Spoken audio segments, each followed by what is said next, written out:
यामीन सुनना चाहते हो तो अनुशासन बनाओ। अगर अनुशासन नहीं होगा तो हम तो पाबंद हैं, माइक करेंगे बंद, फिर आपसे जो बच जाएंगे हमसे वहां गेस्ट हाउस में वार्ता कर लेंगे, फिर बहुत काम है। फतेहपुर से प्यार है इसलिए फतेहपुर के बुलावे पे चला है, लेकिन अगर अनुशासन नहीं बनाओगे तो नहीं रखेंगे बात। हम अपने नेचर से मजबूर भैया यहाँ नहीं रहना। एक मिनट का समय डिस्टर्ब होने की वीडियो वहाँ जा रहा हूँ।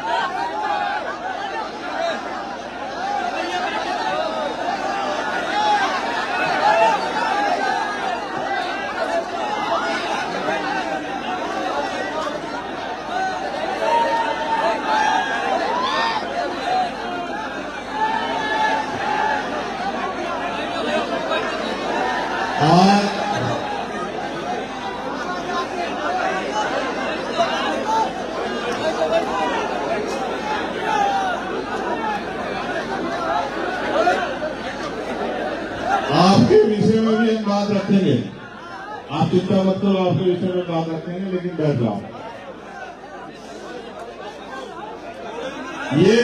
ये जो वॉलंटियर हैं, ये जो घूम रहे हैं, ये बैठ जाओ। ये मीडिया वालों को मत छेड़ो, बेचारा अपना काम कर रहे, बैठ जाओ। तुम लोग बैठ जाओ। ये जो वॉलंटियर है, ये बीच में जो भैया खड़ा है, बैठ जाओ, बैठ आ जाओ, जल्दी आ जाओ। सर्वप्रथम तो आज इस कार्यक्रम में मुझे आने का मौका मिला है। मैं राजनीतिक सभाओं में जाता हूं, आंदोलन में जाता हूं, समय समय के साथ सामाजिक कार्यक्रमों में भी जाता हूं। और आज मुझे जाति तोड़ो समाज जोड़ो सामाजिक न्याय महासम्मेलन में मुख्य अतिथि के रूप में बुलाया गया है। ये जो कार्यक्रम है, इसकी बुनियाद है लौह पुरुष सरदार वल्लभ भाई पटेल और चौधरी महाराज सिंह भारती जी की जयंती। मैं सर्वप्रथम इन दोनों महापुरुषों को इनके जयंती के अवसर पर बहुत बहुत जो है आप सभी को मंगल कामनाएं भेंट करता हूं, पूरे देशवासियों को, और आज इस मंच से उनको नमन करता हूं। उनके साथ साथ जितने भी पंडाल में महान पुरुषों की तस्वीरें लगी हैं, महामानव तथागत बुद्ध से लेके संत शिरोमणि सतगुरु रविदास जी महाराज, भगवान वाल्मीकि महाराज, गुरु नानक देव, संत कबीर, और क्योंकि ये भारत, इसकी पहचान सम्राट चंद्रगुप्त मौर्य से है, सम्राट अशोक से है, तो मैं आज अपने उन पुरखों को भी याद करता हूं। मैं याद करता हूं बिरसा मुंडा, भगवान बिरसा मुंडा जी को। मैं याद करता हूं महामना रामसिंह वर्मा जी को। मैं याद करता हूं महाराजा बिजली पासी जी को। मैं याद करता हूं सर छोटू राम को। मैं याद करता हूं राष्ट्रपिता ज्योतिबा फूले को। मैं याद करता हूं छत्रपति साहू जी महाराज को। मैं याद करता हूं छत्रपति शिवाजी महाराज को। मैं याद करता हूं मां फूलन देवी को।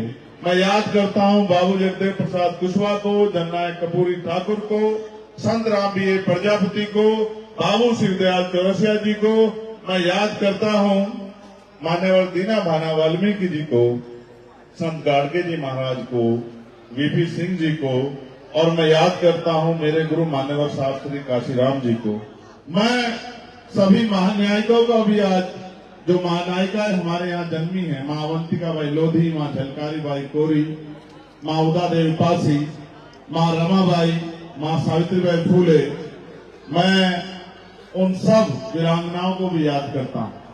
बहुत शानदार मंच, इस मंच पर उपस्थित भाई नीरज पटेल जी, बहुत ही हम सबके बड़े आदरणीय रामेश्वर पवन जी, उत्तर प्रदेश की विधानसभा के बहुत ही शानदार विधायक और मेरे भाई आर.के. वर्मा जी,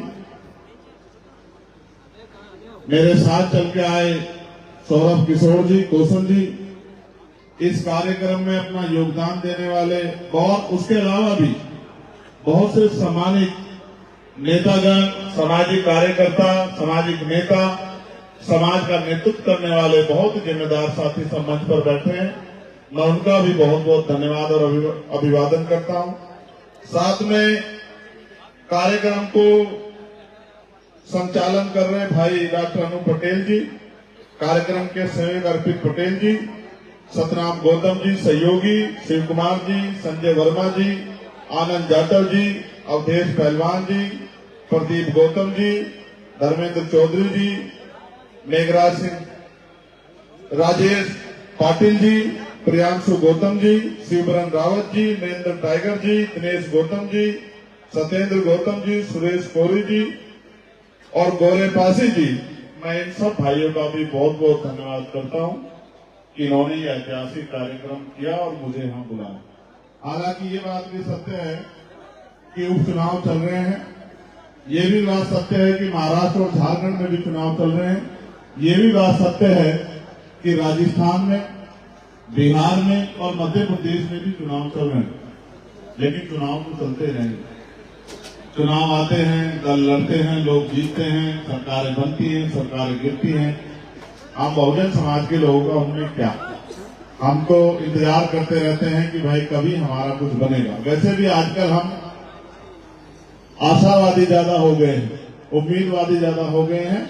हम तो ये उम्मीद करके घरों में बैठे हैं कि कोई मसीहा आएगा, आके सोए हुए लोगों को जगाएगा, इनके जमीन को जोड़ेगा, इनके बच्चों के लिए, इनके लिए कुछ करेगा, इनको हक अधिकार दिलाएगा और फिर चुपचाप दुनिया से चला जाएगा। इनको ऐसा लगता है कि मसीहा जन्म लेते हैं, इनको ऐसा लगता है कि अवतार पैदा होते हैं। तो मैं आपकी इस शराफत पे क्या कहूं। मुझे अच्छा ये लगता है कि सामाजिक मंचों में दिल खोल के अपनी बात को कहने का मौका मिलता है। मैं भीम आर्मी आजाद समाज पार्टी के साथियों का भी बहुत बहुत धन्यवाद देता हूं। ये जो बीच वाला एरिया है, मैं यहां से शुरू करूंगा। मैं बार बार ये समझाता हूं कि गांव से जब पुराने समय में, अब तो बस में बहुत कम लोग जाते हैं, अब तो गाड़ियों में जाते हैं, 4 पहियों की गाड़ियों का जमाना है, मोटरसाइकिल का जमाना है। तो पहले जब बारात जाती थी तो गांव में बस लगाई जाती थी, तो जो जिम्मेदार लोग होते थे, समझदार लोग होते थे, 40 साल से ऊपर के लोग होते थे, वो बस में जैसे बस आके खड़ी होती थी जाके बैठ जाते थे। और ये जो नौजवान हैं, ये आसपास घूमते रहते थे कि जब चलेगी तभी चढ़ेगी। होता था नहीं होता था? तो जब बस चलती थी तो भाग के जाके देखते थे कोई सीट खाली है क्या, तो जाके देखते थे कोई सीट खाली नहीं। फिर किसी कहते चाचा जरा सा उधर को हो जाओ। कुछ में जवानी का जोश होता था तो वो कुछ घंटे खड़े रहने की हिम्मत जुटाते थे। 1 घंटे में जब जवानी का भूत उतर जाता था तो फिर कहते थे दादा कहीं बिठने की जगह दे दो। कोई उठता था तो उसकी कुर्सी में जबरदस्ती बैठ जाते थे सीट पे, या फिर वो जो पायदान होता है या जो खिड़की होती है उसके सहारे छत पे जाने की कोशिश करते थे। आज भी आप लोगों ने ऐसा ही किया, बहुत देर तक बाहर घूमते रहे, कुछ लोग मेरे साथ आए और फिर जब कहीं जगह नहीं मिली तो थोड़े थोड़े एडजस्ट होने लगे। वैसे भी भारत के लोगों को एडजस्ट होने की बड़ी आदत है, थोड़ी सी जगह मिल जाए, थोड़ा सा सरक जाओ, चलो हक अधिकार नहीं मिल रहे तो राशन तो मिल रहा है, राशन भी नहीं मिल रहा तो कम से कम खुली हवा में सांस लेने के अधिकार तो मिल रहा है। आजादी तो यही बहुत है। गुलाम के लिए इससे ज्यादा और क्या उम्मीद करोगे आप गुलाम के लिए। मुझसे पहले कई वक्ताओं ने कहा जो नालायक लोग थे वो खड़े रहे, जो लायक थे बैठ गए। जिनमें थोड़ी सी भी गैरत थी उन्होंने वक्ता की बात को माना, संचालककर्ता की बात को माना, वो चुपचाप बैठ गए। जिनमें गैरत नहीं थी वो लगातार खड़े रहे। देखो ऐसा होता है, कुदरत ने जानवर को भी दिमाग दिया है और इंसान को भी दिया है, लेकिन इंसान से उम्मीद ज्यादा होती है कि वो दूसरे की बात को समझेगा। जानवर का क्या, हमारे यहाँ कहावत है कि भैंस के आगे बीन बजाई, भैंस ने पट कान हिलाए। तो चाहे आप जानवर से कितना कह दो वो कोई सुनता थोड़ा ही है, उसमें दिमाग कहाँ है, इंसान सुनता है। जो इंसान होता है उसको एक बार की बात समझ आती है कि क्या कहा गया, और जो इंसान नहीं होता अब उससे क्या उम्मीद करें।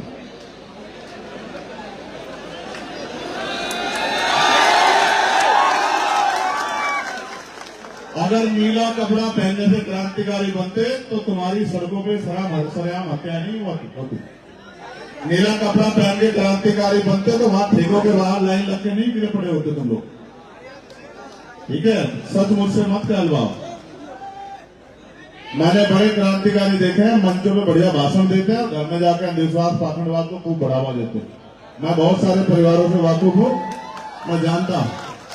खैर छोड़ो, आज उस पर बात नहीं करेंगे, आज आगे बढ़ेंगे। मेरी दो चीजें बड़ी स्पेशल है, मैं उन पर कोई समझौता नहीं करता हूं। पहली है, बहुत दिन पहले मैंने माला पहनना छोड़ दिया था और वो घटना मैं कई बार दोहराता हूं कि आपको पता लगे, आप ये ना समझे कि भाई पता नहीं क्यों स्वागत को मना कर देते हैं, कोई नाराजगी है क्या? नहीं, ऐसा नहीं कि नाराजगी। जिस दिन हाथरस की बेटी के साथ जुल्म हुआ था उस दिन मैंने अपने मन में, क्योंकि जब उन्होंने मुझे गिरफ्तार करके उस बच्ची को जला दिया और पुलिस मुझे मेरे घर अरेस्ट करके लेके आई और मेरी मां ने मुझसे कहा, पुलिस कह के गई कि इसको रोक के रखना वरना सरकार एनकाउंटर बहुत करती है, मार देगी। तो मेरी मां ने मुझसे कहा, जब मैं वापस जाने लगा कि चंद्रशेखर पुलिस तुम्हें मार देगी, तो मैंने अपनी मां से ये कहा कि सोचो अगर वो तो उस बेटी ने आपकी पेट से जन्म लिया होता या आपने उस बेटी को जन्म दिया होता तो क्या आप मुझे आज उसके लिए न्याय की लड़ाई लड़ने से रोकती?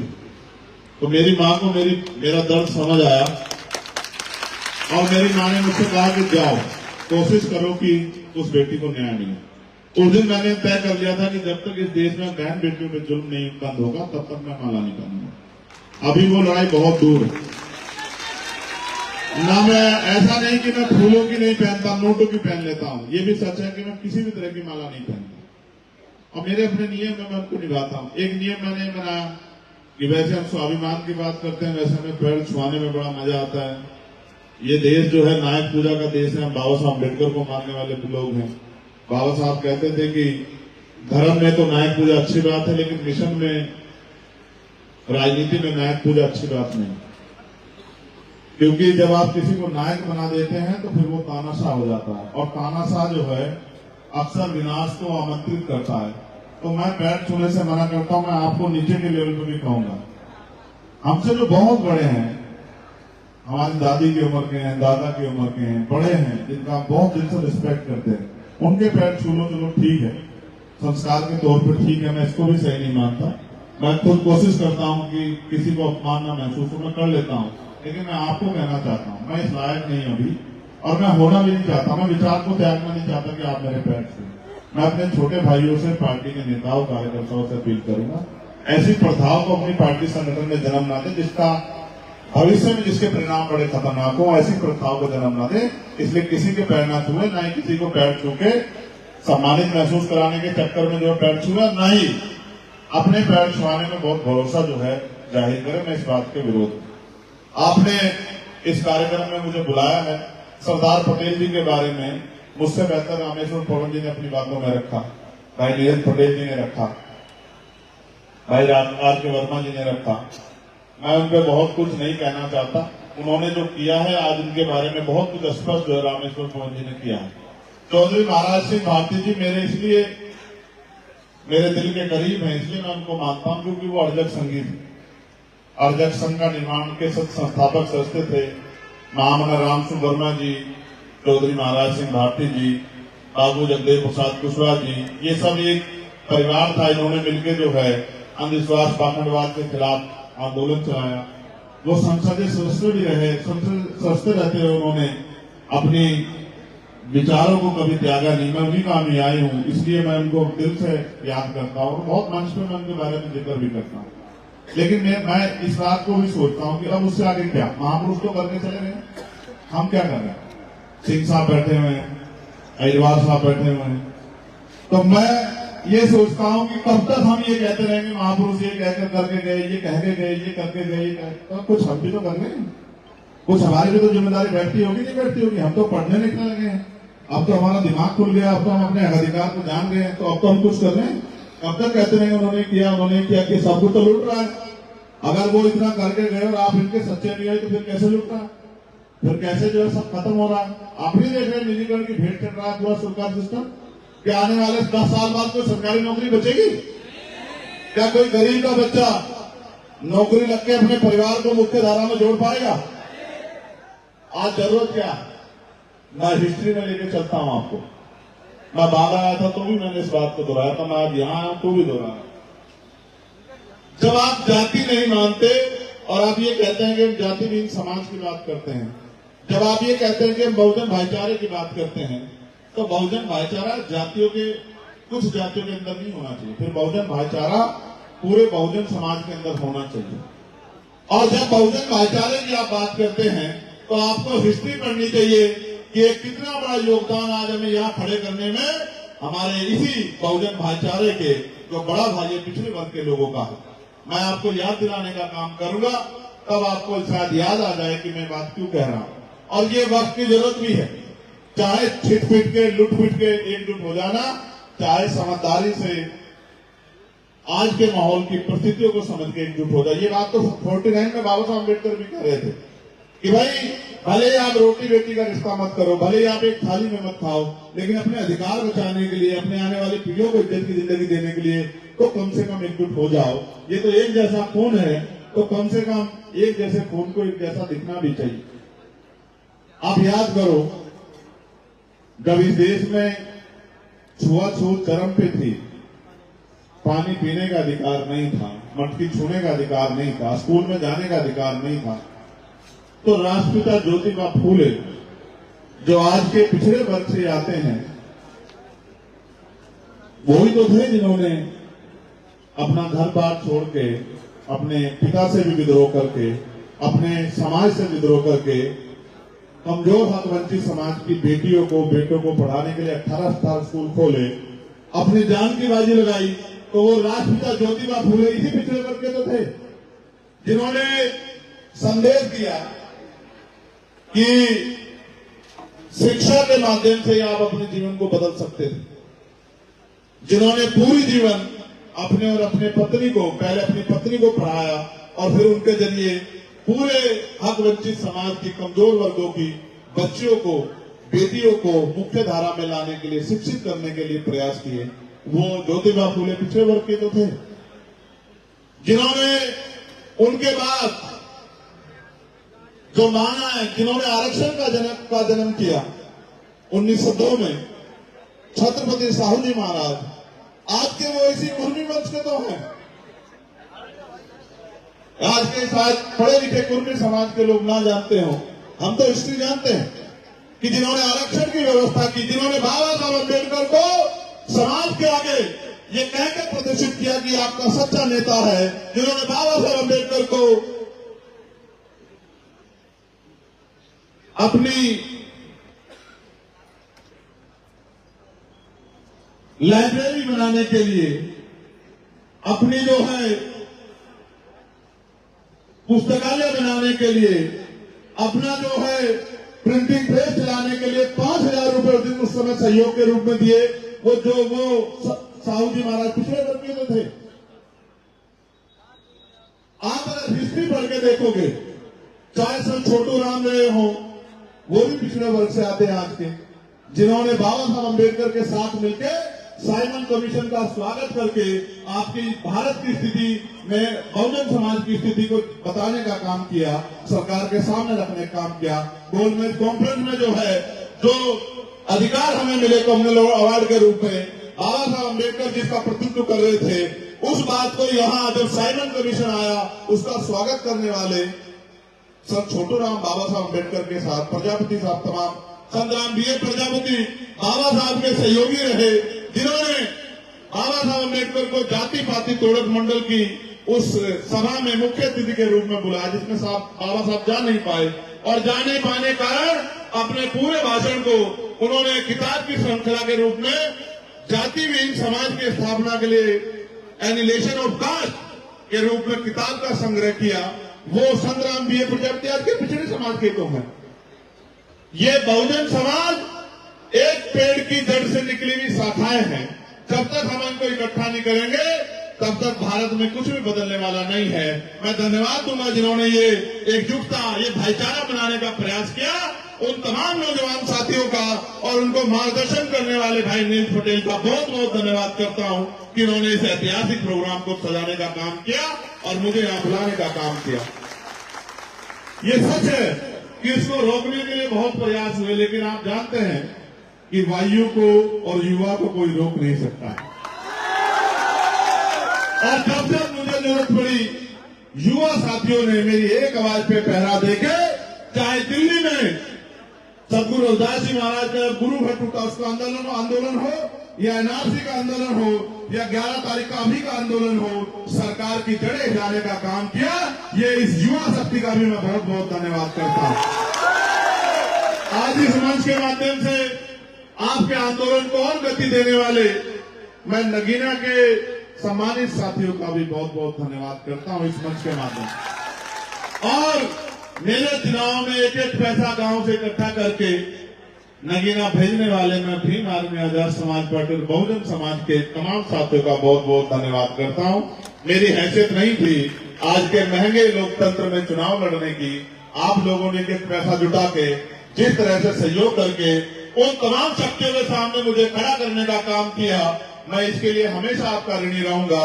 और मैं आपको विश्वास दिलाता हूं, मेरे खून का एक एक कतरा जब तक इस आंदोलन में, जब तक मैं जिंदा हूं, वो इस आंदोलन में, महान पुरुषों के इस आंदोलन में इसको आगे बढ़ाने के लिए लगेगा। और जब तक मेरे अंदर सांस है, मैं अपना काम ईमानदारी से करता रहूंगा। न झुकूंगा, न रुकूंगा, न बिकूंगा। और वो नोट नहीं बना, वो नोट ना बना और न बन सकता है, वो गोली भले ही बन जाए, लेकिन वो नोट नहीं बना जो आपके चंद्रशेखर आजाद को खरीदने का काम करेगा। कभी कभी मैं जब चुनाव में जाता हूं तो हमारे सहयोगी जिनसे अलायंस होता है वो सक्षम लोग होते हैं, मैं उनके हेलीकॉप्टर में भी सफर करता हूं, उनके हेलीकॉप्टर के जरिए प्रचार भी करता हूं, क्योंकि चुनाव में समय कम होता है। इसका मतलब ये नहीं कि मैं अपनी स्थिति को भूल जाता हूं, अपने समाज को भूल जाता हूं, गरीब समाज को भूल जाता हूं। मैं कहीं भी रहूं, मैं पार्लियामेंट की सुनहरी बिल्डिंग में रहूं, या मैं किसी 5 स्टार होटल में रहूं, या मैं सामान्य मंच में रहूं, या गेस्ट हाउस में रहूं, या गांव के अपने गरीब मकान में, या झोपड़ी में कहीं रहूं, मुझे आज भी याद है कि मैं किन लोगों में से हूं और मुझे किन के लिए लड़ना है, किन को मेरी जरूरत है और कौन मुझसे उम्मीद करते हैं। मैं वचन देकर कहता हूं, फतेहपुर की सरजमी से जब तक बहुजन समाज की इस गुलामी की बेड़ियों को नहीं काटेंगे, तब तक हम लोग रुकने वाले नहीं। और कोई ऐसा कठिन रास्ता नहीं बना जो हमें रोकने का काम कर दे। मैं पुनः आपसे आग्रह करूंगा कि आप वापस बैठ जाएं। मैं आपको समझता हूं, अभी आप यंग लोग हैं, अभी आपको धीरे धीरे आगे बढ़ना है। और जब आप धीरे धीरे आगे बढ़ेंगे तो बहुत सारे कठिन रास्ते, आपका कठिनाइयां आपके रास्ते में आएंगी। उन कठिनाइयों से घबराना नहीं है। आओ मुद्दों की बात करें। मैंने आपको पिछड़े समाज के साथियों के, महापुरुषों के योगदान के बारे में बता दिया। अब मैं आपसे बात करता हूं आज की परिस्थिति में। मैं पीछे नहीं जाऊंगा, बहुत पीछे नहीं जाऊंगा। आज मैं आज की परिस्थिति पे बात करूंगा। मैंने 3 दिन पहले एक लेटर लिखा था। वो लेटर मैंने लिखा था उत्तर प्रदेश की सरकार को। उसमें मैंने पूछा था कि भाई आप ये बताओ, चीफ सेक्रेटरी उत्तर प्रदेश, कि नीचे से ऊपर तक मैं चाहता तो उसमें ओबीसी भी जोड़ देता, मैं चाहता तो उसमें अल्पसंख्यक समाज भी जोड़ देता, मैं चाहता तो उसमें मुस्लिम समाज भी जोड़ देता, लेकिन मैं जानता था कि जहां मैं इनको जोड़ने की बात करूंगा वहीं वो तरह तरह की उल्टी सीधी बातें चलाएंगे। इसलिए मैंने वो कोरा खत लिखा कि सीधे पहले जिम्मेदारी से बात की जाए, SC ST के हालात के बारे में जाना जाए। मैं जानता हूं क्या हालात है, लेकिन मैं चीफ सेक्रेटरी के जवाब का इंतजार कर रहा हूं। मैंने पूछा है कितने प्रमुख सचिव हैं SC ST के, उत्तर प्रदेश के सचिवालय में बताने का काम करो। बताओ कितने अपर सचिव हैं उत्तर प्रदेश के जो मुख्य पदों पे, की पोस्ट पे आपने बिठाए हैं। इसका डाटा मैंने मांगा है। मैंने डाटा मांगा है कि 18 कमिश्नरियों में कितने कमिश्नर SC ST के, मैंने डाटा उनसे मांगा है। मैंने डाटा उनसे मांगा है कि उत्तर प्रदेश में 75 जिलों में कितने SP और SSP हैं SC ST समुदाय के, जिनको आपने चार्ज दिया है। ये डाटा मैंने उनसे मांगा है। मैंने डाटा उनसे मांगा है कि 75 जिलों में कितने DM, कितने ADM, कितने SDM, कितने कानूगो, कितने तहसीलदार आपने SC ST के इन वर्गों के लोगों को जो है कर्मचारियों को बनाने का काम किया है। मैं इस सरकार से जानना चाहता हूं कि सरकार वादे करते कटेंगे तो बटेंगे, हमें कटने बढ़ने की जरूरत नहीं है। हमें तो पढ़ने की जरूरत है, अपने महापुरुषों को पढ़ने की जरूरत है और पढ़ के आगे बढ़ने की जरूरत है। साथ साथ चलेंगे, पढ़ेंगे और आगे बढ़ेंगे, लेकिन किसी की साजिश का शिकार नहीं होंगे। ये कटने बटने वाले लोग, बहुत मुझसे पहले भाई ने बताया था, ये काटने बांटने वाले लोग, बताओ इस व्यवस्था को किसने बनाया? किसने छुआछूत बनाई? किसने ऊंच नीच बनाया? किसने वर्ण व्यवस्था बनाई? किसने जाति व्यवस्था बनाई? किसने काटा? किसने बांटा? और हम तो जब एकजुट थे, जब हम अपने अधिकारों की बात भी नहीं करते थे, तो भी हम लोग इस देश में कटते थे और आज भी हम लोग इस देश में कट रहे हैं। अब हम कटेंगे नहीं और बटेंगे भी नहीं। अब हम बढ़ेंगे और आगे बढ़ेंगे, अपना अधिकार छीन के ले लेंगे और किसी भी कीमत पे अब रुकने वाले नहीं है। यही संदेश मैंने जो है मुख्यमंत्री जी के भेजने का काम चीफ सेक्रेटरी के माध्यम से किया है। आज मैंने एक और लेटर लिखा, उसमें मैंने पिछले वर्ग के कर्मचारियों के विषय में मुख्यमंत्री चीफ सेक्रेटरी से पूछा, ये कागज का पन्ना है लेकिन ये चोट कहाँ लग रही है, आप मेरी बात को याद रखना। मैं आपको दिखाऊंगा। क्या तो चीफ सेक्रेटरी जवाब नहीं देंगे? अगर जवाब नहीं देंगे तो मैं पार्लियामेंट में इस क्वेश्चन को पुटअप करूंगा और मैं SC/ST वेलफेयर कमेटी का मेंबर हूं। मैं सरकार से जवाब मांगने का काम करूंगा कि जब एक मेंबर ऑफ पार्लियामेंट को आप रिप्लाई नहीं कर रहे हो, जवाब नहीं दे रहे हो, स्थिति नहीं बता रहे हो, आंकड़े नहीं दे रहे हो, तो आम आदमी को आप क्या बताओगे? फिर अगर जवाब दे दिया तो जवाब इतना खोखला है कि आप देख के डर जाओगे कि नामचारे अधिकारी कर्मचारी भी SC/ST OBC के पोस्टिंग नहीं। और अगर कोई है तो उसे ये कहा गया है कि अगर SC/ST OBC समुदाय के लिए काम करोगे तो अगले दिन चार्ज पे नहीं रहोगे, चार्ज पे वो रहेगा जो हमारे हिसाब से काम करेगा। ये कौन सा लोकतांत्रिक प्रदेश है जहाँ कौन सा संविधान सरकारें चल रही हैं? बुलडोजर लोगों के घरों पे चल रहा है। अब तो पुलिस कस्टडी में लोगों की मौत होने लगी है और कोई जवाब सरकार के पास नहीं है। मुझे बड़ी दुख है, पीड़ा है पांडे जी के साथ जो अभी हुआ लखनऊ में। मुझे बहुत दर्द, मैंने उनकी पीड़ा को, उनके परिवार की पीड़ा को उठाने का काम किया। मुझे बहुत तकलीफ है। उनकी संख्या कम है, उनकी बात उठाने वाले लोग कम है। मुझे उनके लिए बहुत तकलीफ है, लेकिन मुख्यमंत्री जी ने उनकी तकलीफों को सुनते हुए उनके परिवार को बुलाया, उनकी पीठ पे आकर के विश्वास दिलाया कि आप अकेले नहीं। उनकी 10 लाख रुपए की मदद भी की, कार्रवाई का भरोसा भी दिया। लेकिन वहीं अमन सोनकर रहता है, बहुत थोड़ी सी दूरी पे, लेकिन अमन सोनकर उनके परिवार को नहीं बुलाया। उसकी भी पुलिस द्वारा हत्या हुई, उसके परिवार ने बताया। बड़ा चर्चित भी रहा, मैं उस परिवार के घर भी गया, लेकिन उसको मुख्यमंत्री जी से नहीं बुलाया। अब क्यों नहीं बुलाया ये तो मुख्यमंत्री खुद बता सकते हैं। पहले उनके यहाँ कहा जाता था, जो उनके यहाँ आते थे उनकी जन सुनवाई में, कि नहा धो के आया करो। अब पता नहीं क्या बात है, मुझे नहीं पता कि लखनऊ में रहते हुए मुख्यमंत्री जी को अमन सोनकर का दर्द क्यों नहीं दिखाई दिया, क्यों उस परिवार के मुआवजे की बात नहीं हुई, क्यों उनकी पीठ पे हाथ नहीं रखा गया। बात तो सबके साथ सबके विकास की बात करते थे, बात तो पूरे हिंदुत्व की बात करते हैं। तो क्या आज भी SC/ST हिंदुत्व का ऐसा नहीं है? आपके तथाकथित हिंदुत्व का ऐसा नहीं है? इसका जवाब मुख्यमंत्री को देना चाहिए। मुझे आना चाहिए था फतेहपुर बहुत दिन पहले, क्योंकि बहन प्रिया मौर्य को न्याय नहीं मिला है। आज भी इसका परिवार न्याय की मांग कर रहा है। मैंने वादा किया था, मेरे आने के पीछे कारण था कि मुझे बहन प्रिया मौर्य के परिवार से मिलना है। आज मैं मिलूंगा उस परिवार से, लेकिन मैं मिला शिवम कोरी के परिवार से, जिसके नखून खींच ले गए। आपको जान कैसे होगा कि सिस्टम काम कर रहा है। मैंने पूछा अभी अधिकारियों से, समाज कल्याण अधिकारी को फोन करके पूछा, SP को फोन करके पूछा। आपको जान के डर लग जाएगा कि कानून कहता है कि SC/ST का जब मुकदमा दर्ज होता है तो कंपनसेशन का जो मुआवजा, जो कंपनसेशन है वो परिवार को मिलना चाहिए। आप देखो 3 महीने हो गए घटना को, चार्जशीट तक लग गई है, 1 पैसे की मदद उस परिवार की नहीं हुई, शिवम कोरी के परिवार की। मैं इस बात का गवाह हूं, क्योंकि मैंने अधिकारियों से पूछा, तो मैंने पूछा क्यों राहत को, उसको क्या हुआ, क्या हुआ? क्या पैसे नहीं उत्तर प्रदेश सरकार के पास? ये पैसे दलित पिछड़ों के हक अधिकारों के लिए नहीं है, उनकी हिस्सेदारी के लिए नहीं। मुख्यमंत्री को जवाब देना चाहिए कि उनके प्रशासन के अधिकारी, उनके पुलिस के अधिकारी इतनी लापरवाही क्यों कर रहे हैं। उस बच्चे के 5 नखून उतार लिए, 5 नखून है उत्तर प्रदेश की सरकार पर जवाब। मुझे आना चाहिए था, क्योंकि कल भाई दिलीप सैनी जी के परिवार में, उनके घर में घुस के अभी 2-3 दिन पहले उस पत्रकार की जो हत्या कर दी गई और अभी तक उसके मुख्य आरोपी खुलेआम घूम रहे हैं, उनका जवाब मांगने के लिए मुझे आना चाहिए। क्योंकि वो पत्रकार सच की आवाज उठा रहा था। अगर एक पत्रकार सुरक्षित नहीं है। और अगर वो बैंक में काम करेगा, ईमानदारी से काम नहीं करेगा तो जनता से सवाल पूछेगी, और अगर वो ईमानदारी से काम करेगा तो ये गुंडे उसकी जान ले लेंगे। उसके परिवार का हिसाब मांगने मुझे आना था, उस परिवार के आंसू पूछने मुझे आना था, उसको न्याय दिलाने के लिए मुझे आना था। मैं आपके बीच में हूँ और मैं कहना चाहता हूँ, अभी तो 2 ही पत्र जारी हुए हैं। अभी तो पूछा जाएगा सरकारी ठेकों में SC ST OBC को क्या हिस्सेदारी सरकार दे रही है, या इनके मुखोटे मुख्यमंत्री उप मुख्यमंत्री या जो मंत्री बनाए हैं ये सिर्फ इस समाज की वोटें लेने का काम कर रहे हैं। इस बात का जवाब भी सरकार को देना पड़ेगा। अभी तो जातिवार जनगणना पे सवाल पूछा जाएगा कि जातिवार जनगणना कब शुरू करा रहे हो। अभी तो बहुत सब कुछ पूछना है। अभी तो ये भी पूछना है कि आपने प्रधानमंत्री जी 2014 की सरकार में आने से पहले कहा 2013 में कि मंडल कमीशन की सभी सिफारिशें लागू करोगे। वो मंडल सभी कमीशन की सिफारिशें कब लागू होंगी? मैं तो पूछना चाहता हूँ, जातिवार जनगणना कब होगी, मंडल कमीशन की सिफारिशें लागू कब होगी?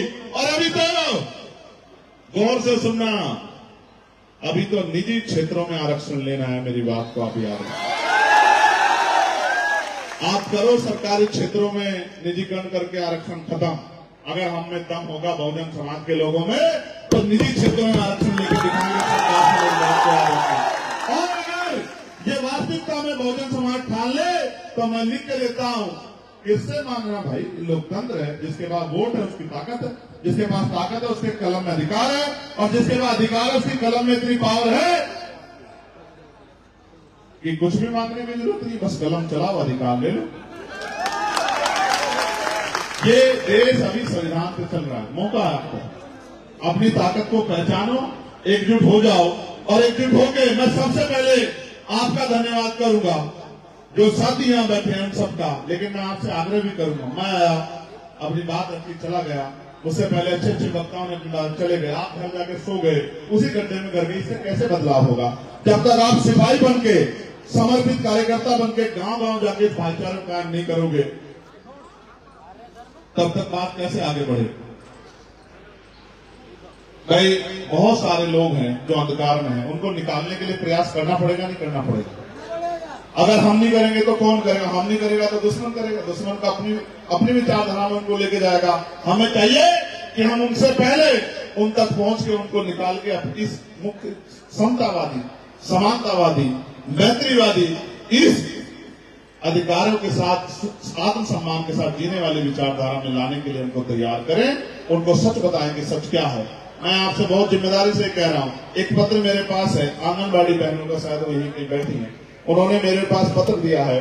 मैं उनको विश्वास, आपने पार्लियामेंट में सुना भी होगा, मैंने आंगनबाड़ी बहनों के वेतन वृद्धि की मांग उठाई, मैंने भोजन माताओं के वेतन वृद्धि, मैंने आशा बहनों के वेतन वृद्धि, और मैं आपको विश्वास दिलाता हूं ये निकम्मी सरकारों को पहले तो हम नाक में दम कर देंगे, और अगर ये फिर भी नहीं मानी तो मैं आपको वचन देकर कहता हूं, मेरी बात याद रखना, हमें मौका मिलेगा तो मिनिमम 21,000 रुपए वेतन हम जो है आशा आंगनबाड़ी बहनों को दिलाने का काम करेंगे। इस बात की मैं आपको गारंटी देता हूं। मैंने PRT के जवानों की आवाज उठाई, होमगार्ड भाइयों की आवाज उठाई, मैंने चौकीदार भाइयों की आवाज उठाई, मैंने ग्राम सेवकों की आवाज उठाई, मैंने पार्लियामेंट में पुलिस के कर्मचारियों के 8 घंटे, और मैं लिख कर देता हूं ये पुलिस के कर्मचारी खड़े हैं, 2 साल के अंदर आप देखना हमारा काम चल रहा है। जिस दिन से पार्लियामेंट में गए हैं उस दिन से लगातार हम उस पर काम कर रहे हैं, और आप देखना, मैं आज नहीं कहता, अगले आने वाले 2-3 साल के अंदर मॉडर्नाइजेशन होगा और 8 घंटे की ड्यूटी हम लोग पुलिस के साथ भी करा के रहेंगे। इस बात का भी मान सप्ताह में एक दिन छुट्टी के लिए भी हम लोगों ने जो है उस रिपोर्ट में जो रिपोर्ट बन रही है उसमें प्रस्ताव रखा है, और ये जो वेतन मिशन थे आपकी उसको भी दूर कराने का, और जो बोनस स्कीम है इसको भी खत्म कराने का प्रस्ताव हमने रखा है। हम सबके लिए कोशिश कर रहे हैं। मेरा भाई अमृत यहाँ बैठा है, उत्तर प्रदेश की सरकार की सच्चाई ये है कि 69,000 शिक्षक भर्ती के बच्चे दलित पिछड़े वर्ग के कई साल से खून के आंसू रो रहे हैं, और आंदोलन करने जाते हैं तो लाठियों से पीटते हैं, हाथ तोड़ देते हैं, आंसू भी निकालने नहीं देते, वहां पर उठा के भेज जाते हैं, कभी जेल भेज देते हैं। अभी इनको जेल भेज दिया, मेरे पास संदेश आया कि मैं इनको जेल भेज दिया है, भेज दिया था, आगे कुछ कर रहे थे, भेज दिया था। फिर खबर आई कि बहुत मुख्य धारा लगाने की बात कर रहे हैं। मैंने ट्वीट करके कहा कि अगर 69,000 शिक्षक भर्ती के बच्चों को परेशान करने का काम करोगे तो मैं लखनऊ में आके बैठ के धरना देने का काम करूंगा। फिर रात को मुझे खबर आई कि इनको छोड़ दिया गया है। मैं तो पूरी कोशिश करता हूं। पुलिस की भर्ती का घोटाला उसके बाद हम लोगों ने उठाई, फिर जब वो भर्ती 6 महीने में कराने की बात की गई थी और नहीं कराई, उसके लिए मैंने मुख्यमंत्री को लेटर लिखा। अभी सफाई कर्मचारी नियमित हो रहे हैं, अभी लेटर आया कि नियमित कर रहे हैं, उसके नियमितीकरण की आवाज मैंने उठाई और शहरी विकास मंत्री को मैंने पत्र लिखा।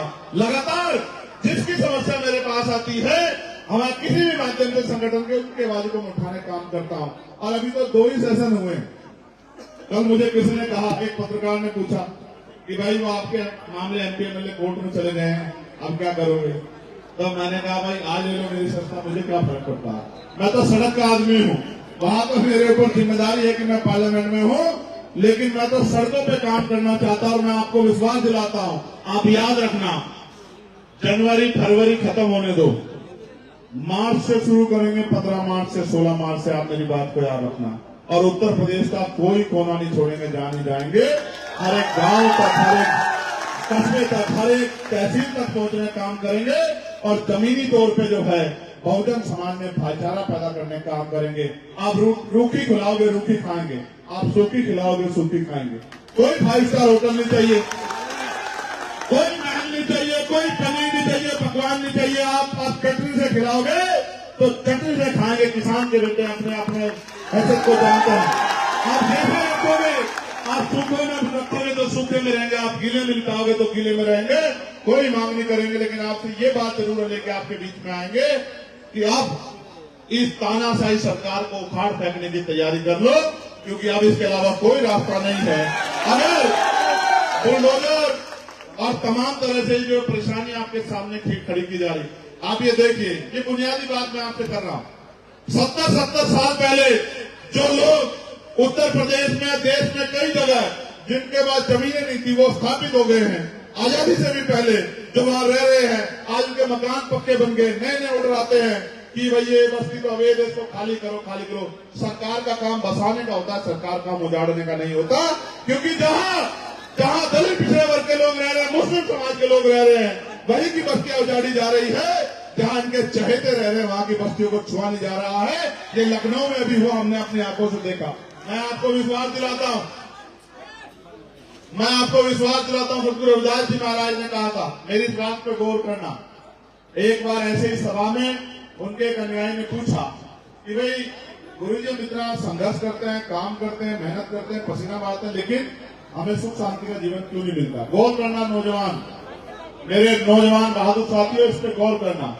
तो सतगुरु जी ने कहा, रविदास मानु सुखी बसनु सुकर है दो ठाव, एक सु स्वराज माही दूसर मरगट गांव।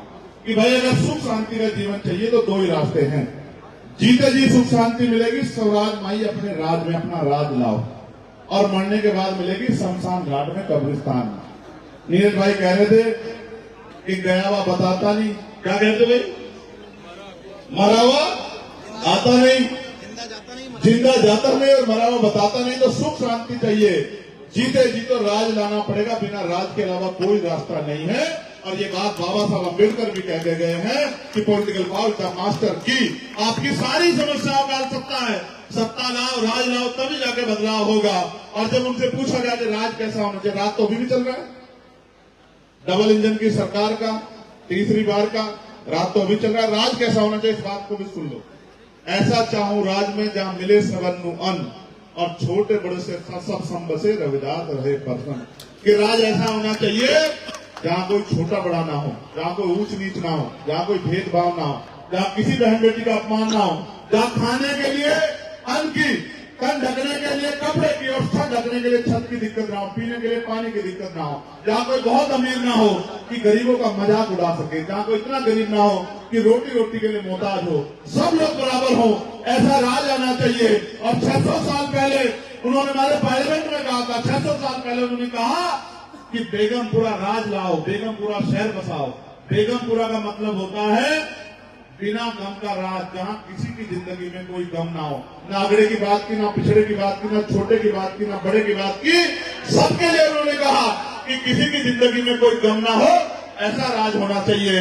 और ऐसा राज तब आएगा जब सरदार वल्लभ भाई पटेल के वंशज, जब चौधरी महाराज जी के वंशज, जब सम्राट अशोक के वंशज, जब डॉक्टर बाबा साहब अम्बेडकर को मानने वाले लोग, जब माननीय काशीराम साहब को मानने वाले लोग, जब महामना रामसु वर्मा जी को मानने वाले लोग, ये तमाम लोग एक माला में पिरो के शक्ति बनाएंगे, तब ये बात आएगी। इसके अलावा कोई रास्ता नहीं है।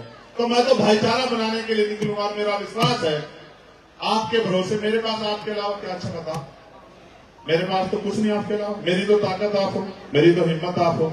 और जब मैं इस लड़ाई को लड़ने जाता हूं तो पहले तो जेल ही काटनी पड़ती थी, मुकदमे झेलने पड़ा, तो गोलियां खाने लगे। ये गोली वोली मेरा रास्ता नहीं रोक सकती, मेरी बात को आप याद रखें।